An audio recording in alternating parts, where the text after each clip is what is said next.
Now, the Department of Health and Human Services recorded more than 2,300 heat-related deaths last year. Researchers in California's relatively cool San Francisco Bay Area, they have found that extreme heat events were associated with a significant rise in children's asthma-related hospital visits. And while this short brush with above-average temps that we're seeing, the National Oceanic and Atmospheric Administration, or NOAA, actually called on Toledo to help gather data to learn the impact of heat in cities. Meteorologist Matt Willoughby joins us now to tell us about the results of this recent study. Matt? Yeah, Jeff, this study was conducted over 6 months in 2023, and to track heat in Toledo, it helped scientists with the National Oceanic and Atmospheric Administration better understand where heat is distributed across the city on a typical hot day and how landscape plays a role in temperature. Urban heat islands are urbanized areas that experience higher temperatures because buildings, roads, and infrastructures absorb and re-emit the sun's heat more than natural landscapes. Dr. Ashish Sharma is a professor in the Department of Atmospheric Sciences at the University of Illinois Urbana-Champaign.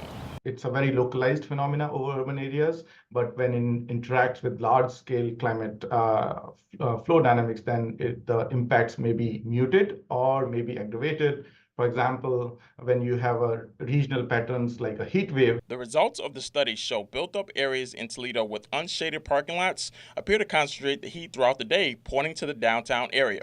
As climate change continues to have impacts across the world, urban heat islands worsen. The maximum temperature and the minimum temperature within 24 hours, that range, we call it diurnal temperature range, is decreasing over the last few decades. So this means the temperatures, the cities are getting warmer in comparison to earlier in the century, and this will continue to happen. So what can you do as a resident of your own neighborhood and city to slow effects of urban heat islands? Our houses have the heat stored in them, and it takes time for it to dissipate by the time we go to bed. So we need to crank up the air conditioning. So if you try to ventilate your home a little bit, you can really decrease the energy stored in the households, and so that you can decrease the air conditioning consumption.